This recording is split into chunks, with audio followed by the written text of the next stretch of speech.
4 মাস আগে এরকম একটা ঘটনা ঘটেছে। তো খুব ভয়। এই আমরা যখন কমপ্লেন করেছি তখন বলছে ক্লাস টিচারের সাথে কথা বলে নাও, ক্লাস টিচারের সাথে কথা বলে না। প্রিন্সিপাল বলছে আমি গার্জেনের সাথে দেখা করবো না, ক্লাস টিচারের সাথে। এই করে করে ও এত পেটে ব্যথা স্কুলে আসতে পারে। আমি 10খানা ডাক্তার দেখিয়েছি, প্রায় 30-40 হাজার টাকা খরচা করেছি, তারপরে এখন একটু সুস্থ আছে। এদের কোনো কমপ্লেন করলে এরা কোনো কমপ্লেন শোনে না।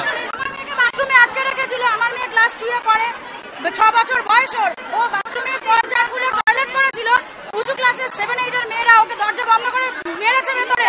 উনি কিছু জানে না, উনি এটা বললেই হবে উনি কিছু জানে না। পুলিশ কেন আমাদের কাজ করতে দিচ্ছে না? আমাদের তো দরকারও নাকি, কেন দিচ্ছে না? আজকে আমার বাচ্চারা এরকম হতে পারে, আমাদের সবার বাচ্চারা এরকম হতে পারে, কেন উনি সামনে আসবেন না? ওনাকে ডাকুন।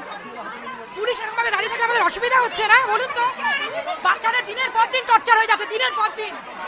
কত হ্যাকার হয়েছি আমরা সবাই, স্কুলে চান্স না পাই, কোন স্কুলে যেন